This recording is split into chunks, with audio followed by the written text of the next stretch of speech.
bringing you the news and information you need from the people making a difference.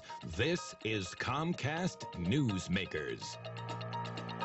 And welcome back to Comcast Newsmakers. I'm Steve Swat. My guest this segment is Linda Halderman. You're a medical doctor. I am. You also are running for the State Assembly from the 29th District. You're running in the Republican primary. Thanks for being on the program. Thanks very much.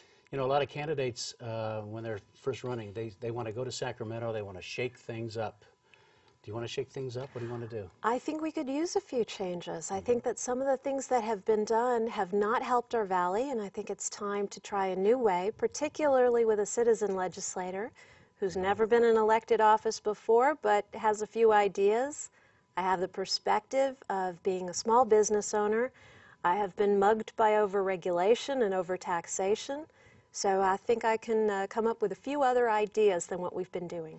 Well, when you're talking about taxation and the budget, obviously we're looking at another $20 billion shortfall for the upcoming budget, and last year it was even worse than that, and there were huge cuts. I mean, public education took over a $5 billion cut, and there were cuts across the board.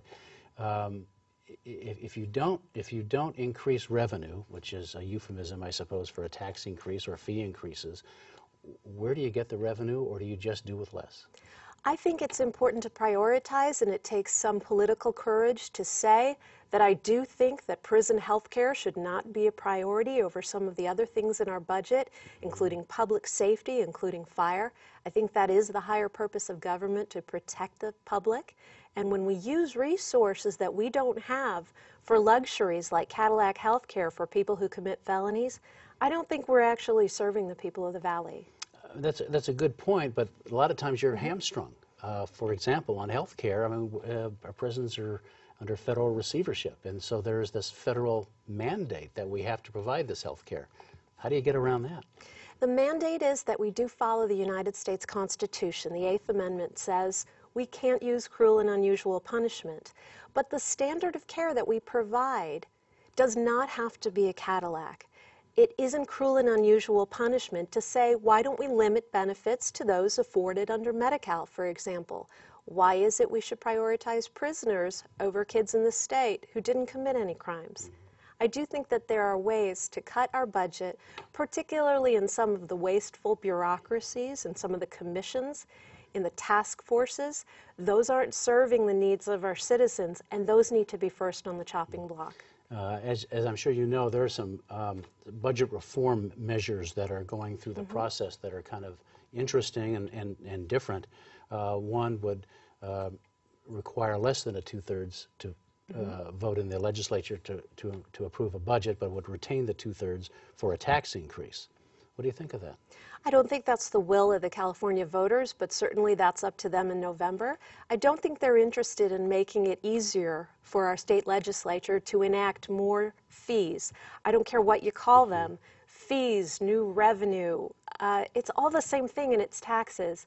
And a problem our state does not have is not taxing enough. In fact, we are way overtaxed, and we are killing jobs as a result. Speaking of jobs, what in your district, what, 20% unemployment?